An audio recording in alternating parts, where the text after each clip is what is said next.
مذہب کون سا ہے؟ اسلام. اس کے علاوہ اور کوئی دنیا میں ایسا اتنی تیزی سے نہیں پھیل رہا. باقی سارے سکڑ ہیں. ہندوازم سکڑ ہے، عیسائیت سکڑ رہی، یہودیت سکڑ رہی، باقی جتنے بھی ہیں وہ مذاہب سکڑ ہیں. صرف ایک اسلام ہے جو پھیل رہا. پھر ہم نے سورہ ابراہیم کی تلاوت کا آغاز کیا، اور اللہ وحدہ لا شریک نے جو ابتدا فرمائے قرآن اور رسالت موسوی دونوں اپنے ماننے والوں کو اندھیروں سے نور کی طرف لے جانے والے ہیں. اور ہر نبی اپنی قوم کی زبان میں تبلیغ کرتا ہے، ایام اللہ کو یاد کیا کرو. ٹھیک ہے نا جی. ہر نبی جو بھی آئیں وہ اپنی اپنی زبان میں اپنی اپنی قوم کی زبان میں اپنا اللہ کا پیغام لے کے آئیں. پھر ایام اللہ کو یاد کیا کرو. اچھا جی، ایام اللہ کون سے ہیں؟ اللہ کے دن کون سے ہیں؟ ہاں جی، اللہ کے دن وہ ہیں جس دن اللہ تعالیٰ نے امتوں پر نبیوں کی وجہ سے انعام فرمائے ہیں، یا پھر ان کے دشمنوں کے اوپر، نبیوں کے دشمنوں کے اوپر عذاب نازل کیے ہیں. یہ ایام اللہ ہیں. یعنی فرعون سے جو نجات کا دن ہے یہ یاد کرنے کا دن ہے، اس کو یاد کیا کرو. ہاں جی، نجات کا دن. اور لڑکوں کو وہ ذبح کر دیتے تھے، لڑکیوں کو زندہ چھوڑ دیتے تھے، اس سے نجات ملی، اس کو یاد کرنا چاہیے. ایام یاد کر کے اللہ کا شکر ادا کرو، تمہیں اور زیادہ ملے. آج جب ہم کہتے ہیں نا کہ اللہ کے بندے، یہ قرآن کہتا ہے کہ اللہ کے دن وہ ہیں جس دن تمہارے اوپر کوئی نعمت ہوئی ہو، جس دن تم کسی مصیبت سے نجات پائے ہو، وہ تمہارے اوپر اللہ کا انعام والا دن ہے، اس کو یاد کیا کرو. جب ہم کہتے ہیں ہمارے اوپر سب سے بڑا انعام اللہ تعالیٰ نے اپنے حبیب کریم علیہ السلام کی صورت میں کیا ہے، خدا کی قسم ایمان سے بتائیے گا ذرا انسانیت کے چہرہ میرے مصطفیٰ کے آنے سے پہلے کیا تھا؟ ایمان سے بتائیے گا. حضرت مسلک کی جنگ کو چھوڑ کر آپ چھوڑ دیں اس بات کو کہ میں کون ہوں، میں کس مسلک سے تعلق رکھتا ہوں. صرف اتنا دیکھیے، حضور سرور دو عالم صلی اللہ علیہ وسلم کے زمانہ اقدس کے اندر آقا جی کی آمد سے پہلے عورتوں کو ساتھ کیا سلوک کیا جاتا ہے. آج جتنے بھی یہ عورتوں کے حقوق کے چیمپئن ہیں نا، اللہ کی قسم یہ جھوٹ بولتے ہیں، اللہ کی قسم یہ جھوٹ بولتے ہیں. عورتوں کے حقوق کا چیمپئن اگر کوئی ہے تو اسلام ہے. اگر کسی نے عورتوں کو حقوق دیا تو اسلام نے دیا ہے. عزت، ماں کی عزت کس معاشرے کے اندر؟ بیٹی کی عزت، بیوی کی عزت، بہن کی عزت. اور یار خدا کی قسم یار، ہمارے نوجوان جتنے مرضی بدتمیز ہو جائیں لیکن آج بھی کسی لڑکی کو دیکھتے نگاہیں نیچی کر لیتے. ہم شیطانوں کی بات نہیں کرتے. میرا نوجوان آج بھی شرم و حیا والا ہے. یہ نوجوانوں کی نگاہوں میں شرم کس نے ڈال دی؟ یہ اسلام نے ڈال دی ہے، یہ حضور نے ڈال دی ہے. آج بھی ہم کسی کو تکلیف کے اندر نہیں دیکھتے. یہ ہمارے اندر احساس کس نے ڈالا؟ یہ اسلام نے ڈالا ہے. یہ حضور سرور دو عالم صلی اللہ علیہ وسلم کے صدقے میں ہمیں احساس ملا ہے. حضرت ہم تو غیروں کا بھی احساس کرنے والے. ہم تو کسی کو، یہ سارا کا سارا جتنا ملا ہے کس کے صدقے ملا ہے؟ مصطفیٰ کے صدقے ملا. تو جب حضور کے صدقے ہمیں یہ سارا کچھ ملا ہے تو کیا ہم حضور کا شکریہ ادا نہ کریں؟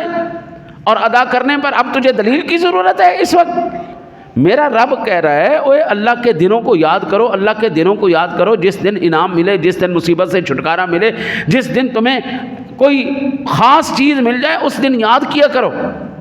ابھی بھی پتہ نہیں ان لوگوں کو یہ قرآن کے حصے کیوں نہیں نظر آتے. الحمدللہ اہل سنت و جماعت ہے جو قرآن کے مکمل قرآن کے اوپر الحمدللہ عمل کر رہے ہیں. پھر اللہ وحدہ لا شریک نے ارشاد فرمایا یاد کرو، یاد رکھو، اس روئے زمین پر کوئی کائنات کا ایک ذرہ بھی اللہ کا شکریہ ادا نہیں کرے گا تو رب کعبہ کی قسم اس کو ایک ذرے کا فرق نہیں پڑتا.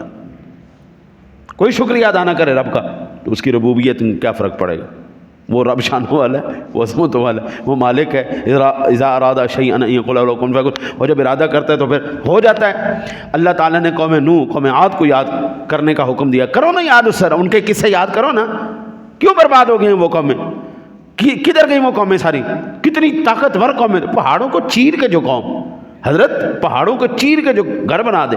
ہم تو اتنی اینٹیں بنا کے گھر بناتے ہیں. جو قوم پہاڑوں کو چیر کے رکھ دے، آج بھی جاؤ نا آپ سعودیہ کے اندر جا کے دیکھ سکتے ہیں، ان کے اثرات آج باقی ہیں. اور جب ذرا ان کو جا کے جب کھنڈرات دیکھو گے یار، ہزاروں سال گزر گئے ان کے مکان نہیں ہلے، ابھی ویسے کے ویسے ہی کھڑے، اسی کی طرح اسے ہزاروں سال گزر گئے. ہمارا تو 100 سال مکان کو نہیں کھڑا ہوتا. وہ اتنی پاورفل قوم. اللہ کہتا ہے کدھر گئی قوم؟ ذرا دیکھو نا، یاد کرو نا اس قوم کو. پھر اللہ کہتا ہے یاد رکھو جن لوگوں نے مذاق اڑایا نا، یہ دراصل جو لوگ دین کا مذاق اڑاتے ہیں نا جی، مولویوں کا مذاق اڑاتے ہیں، اللہ کی قسم مولوی کا مذاق نہیں اڑاتے، یہ معاذ اللہ رسول اللہ کا مذاق اڑاتے ہیں، یہ دین اسلام کا مذاق اڑاتے ہیں. ان لوگوں کو پتہ ہی کوئی نہیں ہے کہ یہ جو ہے بدبخت لوگ کتنے بڑے جرم کا جو ہے وہ یہ ارتکاب کر رہے ہیں۔ اللہ تعالیٰ اپنے حبیب کے دین کو کل قیامت کے دن تک سر بلند رکھے گا اور وہی غالب ہوگا۔ حضرت جتنا مرضی برا کہہ لے، الحمدللہ حضور کے صدقے آج بھی ہمارے پاس مشن حضور کا ہی ہے۔ ہمارے پاس جو کچھ ہے مصطفیٰ کا ہی ہے، جو کچھ ہے اللہ رسول کا ہی ہے، ہمارا اپنا ذاتی کچھ نہیں، نہ ہم نے گھر لے کے جانا ہے۔ اللہ اور اس کے رسول کا پیغام ہے جو پہنچاتے ہیں، اور انشاءاللہ ہم قیامت تک پہنچاتے رہیں گے۔ پھر اللہ تعالیٰ نے شیطانیت کا اس میں ذکر فرمایا کہ دنیا میں شیطانی اعمال کرنے والے قیامت کے دن شیطان کو ہی ذمہ دار ٹھہرائیں گے۔ کل قیامت والے دن یہ جتنے بھی شیطانی شتونگڑے ہیں نا جی، ان کا اور شیطان کا آپس میں مناظرہ ہو جائے گا۔ آج کل دنیا بڑی مناظرے کرتی پھر رہی ہے نا جی، کر لو میرے نام مناظرہ، لے آؤ میرے نام، انج ہو جاؤ۔ کل قیامت والے دن اللہ دونوں آمنے سامنے کرا دے گا۔ یہ جتنے بھی شتونگڑے ہیں وہ سارے شیطان سے کہیں گے یا اللہ اس نے مجھے گمراہ کیا تھا، اور شیطان کہے گا یا اللہ میں کوئی نہیں، میں نے کوئی ان سے کہا تھا، زبردستی کروایا تھا، میں نے ان سے کام کروایا، کان سے پکڑ کے میں نے ان کو کام کروایا، یا اللہ میں نے کوئی نہیں کہا، یا اللہ یہ خود ہی شیطانی کرتے رہے۔ اس دن وہ شتونگڑے شیطان کو جو ہے الزام دیں گے، وہ شیطان شتونگڑوں کو الزام دے گا، یا اللہ میں نے کوئی نہیں کہا تھا ان کو۔ یہ ہماری قوم بیٹھی ہوئی ہے، اللہ معاف کرے یار، یہ نکے نکے نے یہ مل کے کی کر دینے، یہ کر دینے آؤ یار اج کتے نو چھڑن چلیے۔ وہ نکے نکے نے جی وہ کتے کی دم کو باندھ کے نا جی پیچھے وٹے مارتے ہیں، کتے کو چھیڑنے جاتے ہیں۔ میں سوچتا ہوں کتا بھی کہتا ہوگا یا اللہ کنا نال پالا پہ گیا جی۔ تو یہ کل اگر یہ کہیں شیطان کو یا اللہ ہمیں شیطان نے کہا تھا کتے کو چھیڑنا ہے ہاں جی، اور کتا وہ شیطان کیا کہے گا یا اللہ میں نے کہا تھا ان کو کتے کو چھیڑو، یہ میں نے چھڑوایا تھا۔ یہ شتونگڑے شیطان کے اوپر الزام لگائیں گے، شیطان ان کے اوپر الزام لگائے گا۔ اللہ معاف کرے، یہ تو ایک ذرا مزاح کے طور پر تھا۔ البتہ جو مجرم ہیں وہ شیطان کے اوپر کہیں گے۔ اور پھر اللہ تعالیٰ نے بڑا خوبصورت بیان کیا شجرۃ طیبہ اور شجرۃ خبیثہ۔ ایمان والے پاکیزہ درخت کی حامل ہیں، ایمان والوں کی بات اور ایمان والے۔ مجھے میرے شیخ نے ایک زندگی میں آپ نے نصیحت فرمائی تھی، آپ نے کہا تھا بیٹا زندگی میں جب بھی آپ نے کوئی بات کرنی ہے نا، آپ نے سنی سنائی بات نہیں کرنی، پڑھی لکھی بات کرنی۔ پڑھی لکھی بات مل جاتی ہے، سنی سنائی بات نہیں ملتی۔ میں نے زندگی میں عمر گزر گئی جی، میں نے کبھی بغیر دیکھے سنایا ہی نہیں۔ میں سامنے کتاب رکھ لیتا ہوں تاکہ اگر کسی کو مسئلہ ہو اسی وقت دیکھ لے، لو جی یہ موجود۔ یہ میں حدیث کا درس دیتا ہوں، یہ حدیث پڑھی ہے، میں قرآن کا درس دیتا ہوں، یہ قرآن پڑھا ہے، میں تفسیر کا درس دیتا ہوں، یہ میری تفسیر پڑھی ہوئی۔ اب لیٹسٹ ٹیکنالوجی ہے، ساری بار بار کھولنے کی بجائے بندہ یہی نوٹس لگا لیتا ہے، وہ ساری یہیں پہ اکٹھے ہو جاتے ہیں۔ البتہ پڑھا میرے پاس پھر بھی فزیکلی بھی سارا کچھ پڑھا ہوتا ہے کہ کہیں پر بھی کسی وقت بھی کتاب کھول کے دیکھنا یا دکھانا پڑ سکتا ہے۔ تو اللہ وحدہ لا شریک نے ایمان والے کی بات کو فرمایا وہ پاکیزہ شجر ہے، وہ پاکیزہ بات جس کی جڑیں تو پاتال کے اندر ہیں اور شاخیں آسمان میں ہیں، اور خبیث اور کفر کی بات، اور یہ ان لوگوں کو ان کی کوئی جڑ نہیں۔ جس طرح وہ ہوتی ہے نا جی، کبھی آپ ریگستان کے اندر دیکھیں تو کچھ نا جڑی بوٹیاں سی ایویں ہی اگاتی ہیں، ان کی کوئی جڑ جوڑ نہیں ہوتی، ذرا سی ہوا چلتی اڑتی ہوئی وہ چلی جاتی۔ یہ خبیث کلمات اور گندے لوگوں کی فطرت ہے، یہ کچھ دیر کے لیے تو پریشان کرتے ہیں، کچھ دیر کے لیے تو تکلیف دیتے ہیں، لیکن جیسے ہی رحمت خدا کی ہوا چلتی ہے یہ اڑ کے ہو جاتے ہیں۔ نبی اکرم صلی اللہ علیہ وسلم کے خلاف آج کوئی دنیا میں بات نہیں کرتا؟ کیا بکواس نہیں کرتا؟ کیا حکومت حضور کے خلاف یا اسلام کے خلاف بکواس نہیں کرتی؟ کیا آپ سمجھتے ہیں کہ صرف آج ہی کرتے ہیں؟ حضور سرور دو عالم صلی اللہ علیہ وسلم کی آمد سے لے کر آج تک 1446 سال گزر چکے ہیں، تمام عالم کفر متحد ہو کر کے اسلام کو اور مسلمانوں کو مٹانے کے چکروں میں ہے اور کوششیں کر رہا ہے، لیکن اللہ تعالیٰ 14 صدیوں سے اپنے محبوب کے دین کی حفاظت فرما رہا ہے۔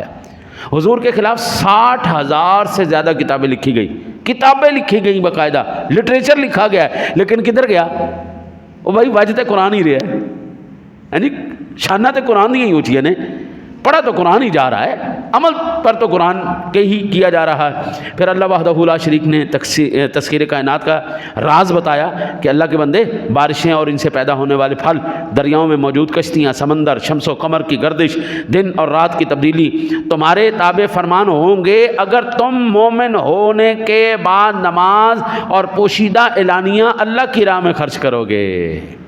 آپ چاہتے ہیں پوری دنیا آپ کی نوکر ہو جائے، آپ چاہتے ہیں دنیا آپ کی غلام ہو جائے تو مصطفیٰ کے غلام ہو جاؤ. ساری دنیا حضرت اللہ سے ڈر کے. میں بھی آپ کی طرح ہی ہوں، انسان ہوں، لیکن میں مصلی پہ آپ پیچھے کیوں؟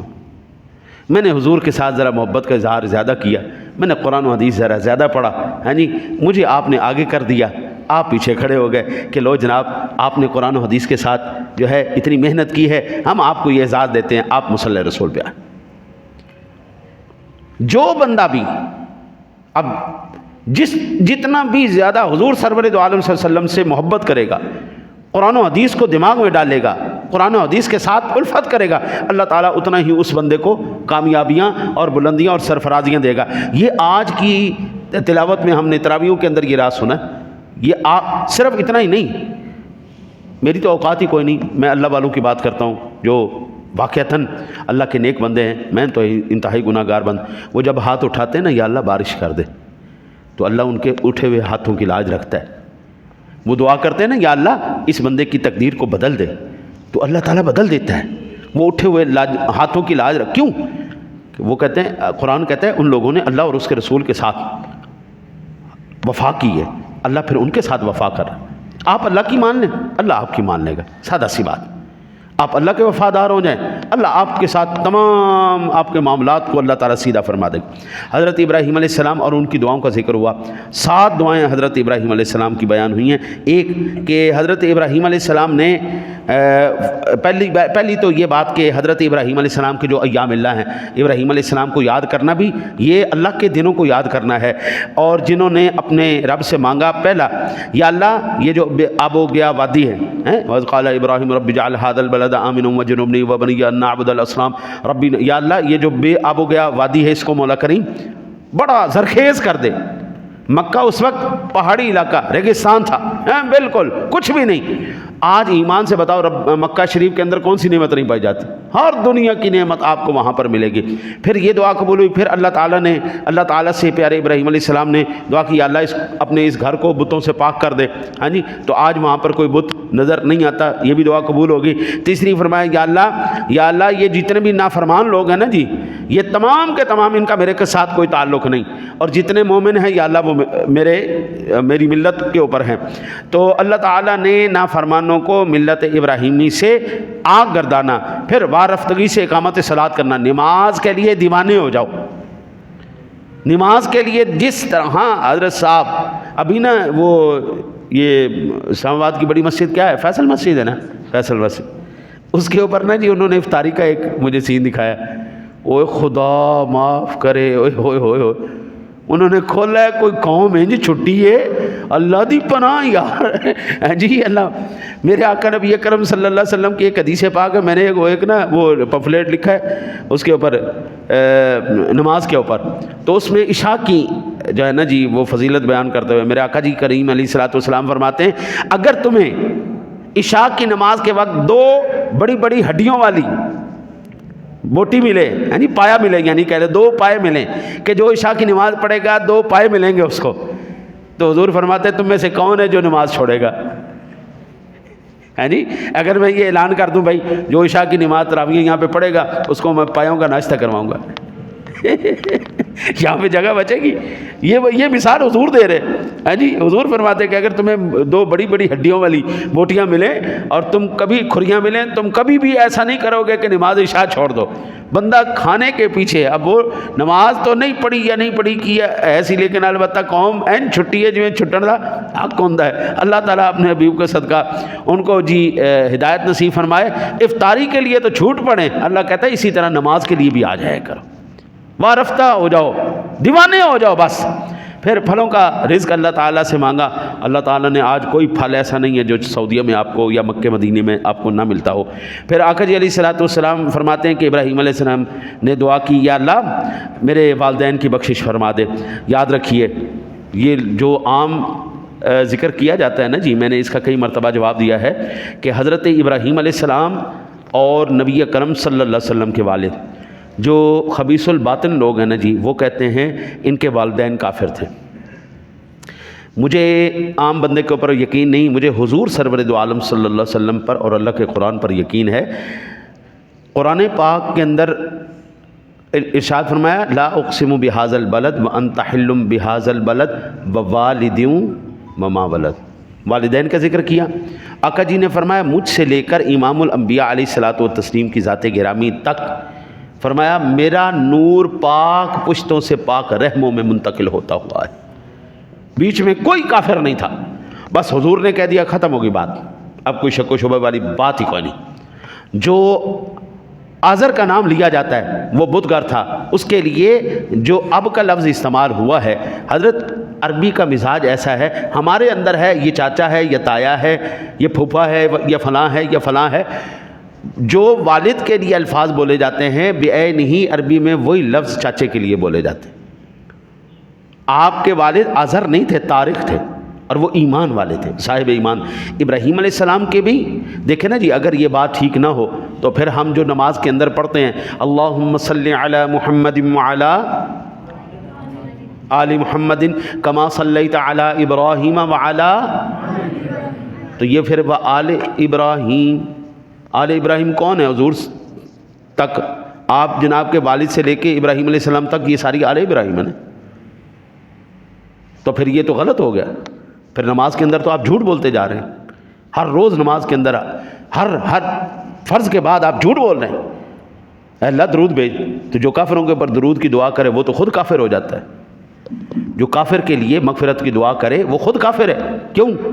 وہ جو ایک تیرے رب کا باغی ہے، ایک رب کا حدود توڑنے والا ہے، ماننے والا ہی نہیں ہے، رب کا منکر ہے، تو اس کے لیے کہہ رہا ہے یا اللہ اس کے اوپر رحمت نازل فرما، نہیں، اس کی کوئی بخشش نہیں، وہ مردود ہے، وہ جلے گا جہنم کے اندر، غیر المغضوب علیہم ولا الضالین، وہ سارے گمراہ ہیں۔ ہاں جی، صرف اور صرف رحمت کی دعا، برکت کی دعا، درود کی دعا، یہ صرف ایمان والوں کے لیے۔ ہماری نمازی اس بات پر شاہد ہے کہ میرا نبی بھی، آپ جناب کے والدین، آپ کے آبا آدم علیہ السلام تک، میرے آقا جی کی نسل پاک میں ایک بندہ بھی ایسا نہیں تھا جو کافر تھا۔ اعلیٰ حضرت کہتے ہیں تیری نسل پاک میں ہے بچہ بچہ نور کا، تو ہے عین نور، تیرا سب گھرانہ نور کا۔ آقا جی کا سارا، ایک عقلی مثال بھی میں آپ کو دے دوں، یہ دودھی ہے نا جی میرے ساتھ، میں مسجد کا لوٹا اٹھا کے لے جاؤں نا اس کے پاس اور اسے کہوں یار تھوڑا سا اس میں دودھ ڈال دے، تو میرا دودھی کم از کم اتنا کہے کہ مولوی صاحب ٹھیک ہے تسی بڑے قابل احترام ہو لیکن کوئی عقل نو ہاتھ مارو، پر لوٹے چ دودھ بھی پائی ہے، عقل نو ہاتھ مارو، کوئی صحیح برتن لے کے آؤ، گلاس لے آؤ، کوئی اور چیز لے آؤ، تسی کہ لوٹا چک کے لے آؤ، اور لیٹرین دا لوٹا لے آئے ہو۔ حضرت لیٹرین کا لوٹا میرا پاک ہے، مشرک میرے لیٹرین کے لوٹے سے بھی پلیت ہے، تو کیا معاذ اللہ مشرک کے بطن میں میرے مصطفیٰ کے نور کو رکھا ہے رب نے؟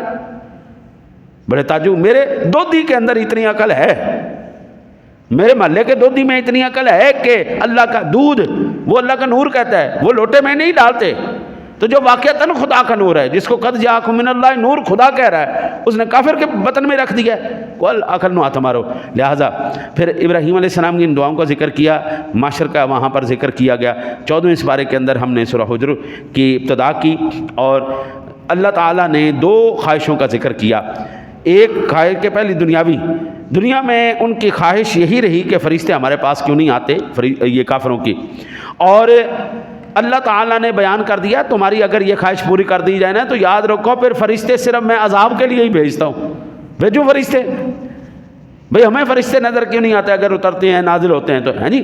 آج نا جی بڑے تعجب کی بات ہے، لوگ کہتے ہیں جی، ہم جب کہتے ہیں نا تو زندہ ہے واللہ، تو زندہ ہے واللہ میرے چشم عالم سے چھپ جانے والے، ہم کہتے ہیں نا ہمارا نبی زندہ ہے تو کہتے ہیں لو جی اگر زندہ ہے تو نظر کیوں نہیں آتے، اے فرشتے تواڈے کول بیٹھے نے، اتے جننے بندے بیٹھے ہو ڈبل کر لو، فرشتے یہ سارے تمہارے کندھوں پہ بیٹھے ہیں تو نظر آ رہے ہیں، زندہ ہیں یا نہیں ہیں؟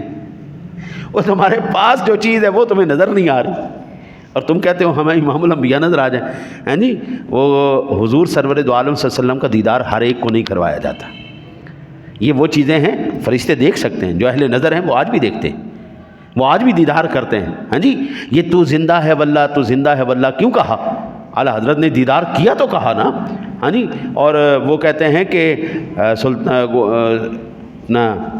تاجدار گولڑا فرماتے ہیں اس صورت نو میں جان آکھاں، جانان کے جانے جہاں آکھاں، سچ آکھاں تے میں رب دی شان آکھاں، جس شان تو شان نہ سب بڑی، ہاں جی۔ یعنی وہ دیکھ رہے تھے، ہاں پاکیزہ آنکھیں کر لو، سوچ کر لو، کان کر لو، عمل کر لو، پھر آپ کو یہ ساری چیزیں نظر آئیں گی۔ اور اگر نظر نہیں آ رہی کوئی چیز، اس کا یہ مطلب نہیں اس کا وجود نہیں۔ فرشتے نظر نہیں آتے، کس کو نظر آتے ہیں؟ آقا علیہ الصلوۃ والسلام نے فرمایا جب امام آمین کہتا ہے فرشتے بھی آمین کہتے ہیں، امام غیر المغضوب علیہم ولا الضالین کہتا ہے تو فرشتے آمین کہتے ہیں۔ امام جب سورہ فاتحہ شریف مکمل کرتا ہے فرشتے آمین کہتے ہیں۔ اب ایمان سے بتاؤ آج تک کس نے آمین سنی ہے فرشتوں کی؟ حضور تو کہہ رہے ہیں کہتے ہیں فرشتے، وہاں پہ فرشتے بھی موجود ہوتے ہیں۔ جب ہم قرآن پڑھتے ہیں ہمارے لبوں کے اوپر فرشتے اپنا منہ رکھتے ہیں، تمہارے لب کے ساتھ فرشتوں کا منہ مل رہا ہے اور تمہیں وہ پتہ نہیں چلتا، اور تم کہتے ہو امام الانبیاء کا بھی نظر آئے جی، اور یہ ایسی چیزیں نظر نہیں آئیں گی۔ دوسری بات اللہ تعالیٰ نے اخروی جو ہے نا ذکر کیا کہ اللہ تعالیٰ جب مومنین کو ایمان کی دولت عطا فرمائے گا اس وقت کافر کہیں گے تو تھوڑا جا ہمیں بھی دے دو یار، تھوڑا جا ہمیں بھی دے دو، تمنا کریں گے کاش ہم بھی ایمان والے ہوتے۔ حضرت اس وقت نہیں، ایمان معتبر اس دنیا کے اندر ہی ہے۔ اس دنیا میں جو بندہ آخری سانس تک اللہ اور اس کے رسول کا فرما بردار بن کے زندگی گزارے گا، اگلی زندگی اسی کی آسان ہے، بس جنت، برزخ، یہ تمام نعمتیں ایمان والوں کے لیے۔ پھر اللہ تعالیٰ نے اپنی توحید کے اوپر 3 بڑے مضبوط قسم کے دلائل بیان کیے۔ توحید کے اوپر سب سے بڑی دلیل کیا ہے؟ توحید کے اوپر جو قرآن نے بیان کی ہے وہ میں بعد میں عرض کرتا ہوں۔ آپ سے اگر پوچھے اللہ ایک ہے تو آپ کے پاس کیا دلیل ہے؟ آپ کو پریشان ہونے کی ضرورت نہیں، آپ کا وجود ہی سب سے بڑی دلیل ہے۔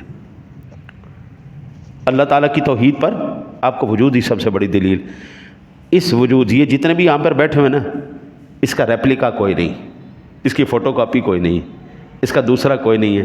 یہ تیرے رب کی سب سے بڑی وحدانیت اور توحید کی دلیل ہے کہ اللہ نے 8 ارب کے قریب یا تھوڑے سے زیادہ ہو گئے ہوں گے، 8 ارب کے قریب انسان بنایا، کوئی کسی کی کاپی نہیں بنائی۔ 8 ارب لوگوں کی سوچ علیحدہ، ان کی ذات علیحدہ، اندر کا جہان علیحدہ، وہ قدرت کے ایسے ایسے نظارے ہیں۔ حضرت بندہ ہم نے آسمانوں پر تو حضرت کمندے ڈال دیے ہیں لیکن اپنے اندر کو ابھی نہیں سمجھ پائے۔ یہ سب سے بڑا ایک وجود دلیل۔ دوسرا جو قرآن نے بیان کیا، قرآن کہتا ہے سب سے بڑی دلیل قرآن پاک ہے اللہ تعالیٰ کی توحید پر۔ اگر کسی کے اندر اتنی جرت ہے اس کا انکار کر سکتا ہے تو قرآن جیسی کوئی ایک اور کتاب لے ہے، پہلی دلیل۔ پھر اللہ کہتا ہے انہوں نے تسلیم نہیں کرنا، کوئی بات نہیں، اللہ کہتا ہے دوسری لو۔ میرے آقا نبی اکرم صلی اللہ علیہ وسلم نے، اللہ تعالیٰ نے اپنے محبوب کی صورت میں سب سے بڑی دلیل ہمیں اپنی توحید کی دی کہ میرے محبوب کریم علیہ الصلوۃ والتسلیم، یہ میری توحید کی سب سے بڑی دلیل ہے۔ اگر کسی ماں کے لال کے اندر اتنی جرت ہے، میرے محبوب جیسا دوسرا محبوب لا کے دکھاؤ جو اس جیسی۔ دیکھو نا جی، حضور کیا کرتے تھے؟ ایسے اشارہ کرتے تھے، چاند 2 ٹکڑے کر دیے، ایسے اشارہ کیا، چلو واپس، چل چل، سورج واپس کر دی۔ ایک یہودی آیا کہنے لگا کہ اگر وہ درخت ہے نا وہ آپ پہ کلمہ پڑھ لے تو میں مسلمان ہو جاؤں۔ آقا جی نے ارشاد فرمایا اچھا چل ایسا کر، جا کے اس کو میرا پیغام دے دے، تیرا نبی تجھے بلا رہا ہے۔ جا کے اس نے پیغام دیا، اس کو یقین تھا کہ یہ بات نہیں سنے گا، درخت بات نہیں سنتے، لیکن اس کو اتنا نہیں پتا تھا یہ پیغام مصطفیٰ ہے جو اس تک پہنچ رہا ہے۔ اس کو یقین تھا، نہیں بولتے۔ جیسے ہی پیغام مصطفیٰ اس کو ملا تو درخت اپنی جڑیں اکھیڑ کر دربار رسالت میں حاضر ہو گیا۔ ابو جہل آ گیا، پتھر اس کے ہاتھ میں تھے، پتھر ہاتھ میں تھے، اور کہنے لگا اے محمد صلی اللہ علیہ وسلم میری مٹھی میں کیا ہے، اگر بتا دو تو میں کلمہ پڑھ لوں گا۔ آقا جی علیہ الصلوۃ والسلام نے ارشاد فرمایا میں بتاؤں تیری مٹھی میں کیا ہے یا تیری مٹھی میں جو ہے وہ بتائے میں کون ہوں؟ اس نے کہا یہ دوسری بات ٹھیک ہے، یہ دوسری بات ٹھیک ہے، جو میری مٹھی میں ہے وہ خود بول لے، کیونکہ اس کو یقین تھا میں نے پتھر رکھے ہوئے، کنکریاں رکھی ہوئی ہیں اور کنکر بولتے نہیں ہیں، لیکن اس کو اتنا نہیں پتا تھا نگاہ مصطفیٰ جس پر پڑ جائے پتھر بھی ہوں تو پھر بھی بول اٹھتے۔ حضور سرور دو عالم صلی اللہ علیہ وسلم نے فرمایا بولو بھائی کون ہوں میں؟ فوراً جناب کنکریوں میں سے آواز آنے لگی اشہد ان لا الہ الا اللہ واشہد ان محمد رسول اللہ۔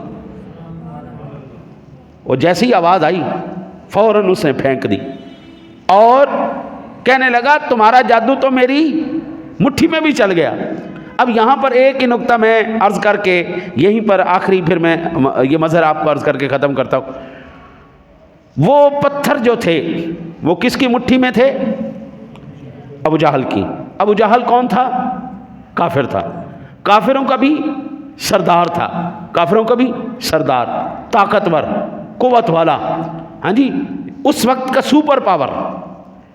اس وقت کے سپر پاور کے ہاتھ میں کیا ہیں؟ کنکریاں۔ کنکریاں کب تک اس کے ہاتھ میں ہیں؟ جب تک خاموش تھی، جب تک خاموش تھی۔ اور جیسے ہی وہ بولی، اور بولی بھی کیا؟ محمد عربی صلی اللہ علیہ وسلم کی رسالت کی گواہی بولی۔ جیسے ہی بولی فوراً کیا ہوا؟ آزاد ہو گئی۔ حضرت آج کی سپر پاور، آج کا ابو جہل مسلمانوں کو کنکریوں کی طرح اپنی مٹھی کے اندر بند کر کے بیٹھا ہوا ہے، اور وہ یہ سمجھتا ہے یہ میرے قبضے میں ہیں، میری قدرت میں ہیں، اور ہم اس وقت تک ان کی قید میں ہیں، ان کے قبضے اور قدرت کے اندر ہیں جب تک ہم خاموش ہیں۔ جس دن محمد عربی صلی اللہ علیہ وسلم کے غلامی کی ہم نے نعرے لگائے، جس دن حضور کی غلامی کا دم بھرا، جس دن ہم نے اعلان کیا، اللہ کی قسم اسی دن اللہ تعالیٰ ہمیں آزاد کر دے گا، ہم آزاد ہو جائیں گے۔ یہ کنکریاں بتا رہی تھی۔ پھر یہ دوسری حضور کی ذات، سب سے پہلی دلیل اللہ کی ذات پر قرآن، دوسری دلیل حضور کی ذات، تیسری دلیل مظاہر فطرت۔ اللہ تعالیٰ ارشاد فرماتا ہے اگر آسمانی دروازے کھول دیے جائیں، یہ لوگ اوپر چڑھ جائیں، کفار اسے بھی جادو کہیں گے۔ آسمان کو ستاروں سے سجانا، شیاطین سے اس کی حفاظت کرنا، آسمان کی غیب پہ باتیں جاننے والے پر جلتے انگاروں کا برسنا، زمین کا پھیلاؤ، اس میں مختلف اسباب معیشت، ہواؤں کا، بادلوں کا اٹھنا، تمہیں بارش کا پلانا، کائنات کے خزانوں کا دست قدرت میں ہونا، اور خزانہ کتنا اور کب کس کو کتنا دینا ہے یہ سب اللہ ہی جانتا ہے، اور اللہ تعالی کے علاوہ اس کائنات میں کوئی نہیں جانتا۔